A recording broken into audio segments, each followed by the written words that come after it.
Can you tell me about the Requiem Mass?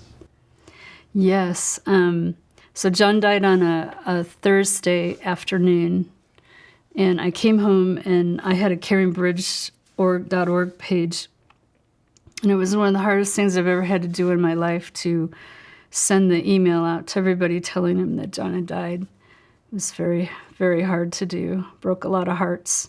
Anyway, we had to have the funeral on Saturday. So the next morning, Friday, I had to be down at the mortuary at 8, make the arrangements, and then go to Mount Olivet Cemetery, make those arrangements. And we had the funeral Saturday. And my parish, Our Lady of Mount Carmel, moved heaven and earth to make that happen. And they got 500 prayer cards ready for me, laminated and everything. The Knights of Columbus had, I think there was about 14 fourth-degree knights, because John had just become a fourth-degree Grand Knight a few weeks before the accident. And I think there was about, 400 to 500 people. It was just packed. And it was, and we had the viewing of John's body in the parish hall. And so I had to say goodbye to his body there, and they closed the casket. And it was an amazing, amazing mass and very difficult. And then we had the burial 2 days later at Mount Olivet. And again, lots of people came for that. And I remember the hearse coming around the corner to bring his body into the cemetery, and all I could say was, my precious baby. I couldn't believe that we were going to bury my husband. And when we came back to the house and just went through our thing, a few days later I was finally left alone. And I remember sitting in here, and a friend had drywalled the ceiling so that I would not have to see the hole in the ceiling. And if it wasn't for that and for some flowers on the fireplace over there, I was thinking that John was going to be walking in the door any moment, and I was going to tell him, you would not believe the nightmare I just had. And then I realized that it was real, and that began my new life.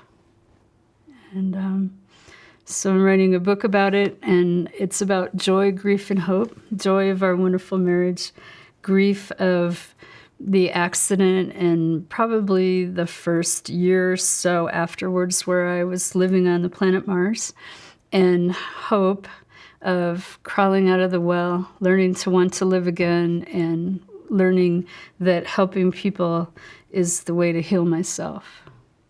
And I know I didn't mean to interrupt you, Cameron, but I know we talked about the Latin Mass. And the Latin Mass was the one thing in my entire new life that did not change when the accident and the loss happened.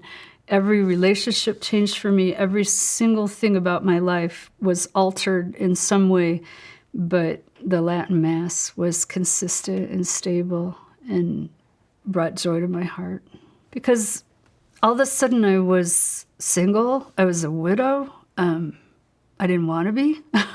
And I was, every relationship that I had changed socially. Even my work changed. All of a sudden, I remember I'm sitting in John's chair as the owner of the lab. And my clients, several of them were absolutely wonderful to me. They, really rearranged things so that I could keep working. They believed in me, and they helped me to go. A number of clients fired me because they didn't think that I could handle it, and that was okay. I did what I could do. I was literally just going through the motions of my life and just trying to survive, keep everything together. And when you lose a spouse or a loved one like that, the legal things that hit you and the paperwork and changing all of your accounts and just rearranging your entire life when you don't want to, having to produce a death certificate is like being stabbed, just, emotionally, and you're exhausted and everything else. So I made sure that I kept going to Mass every Sunday, and then I told myself, I need to walk up that aisle and sit in that pew because people are watching me. And I may not feel like I'm really here, but they need to know that you can still keep going even when you don't feel like it. So I did that, and I always left Mass feeling loved and feeling connected to God.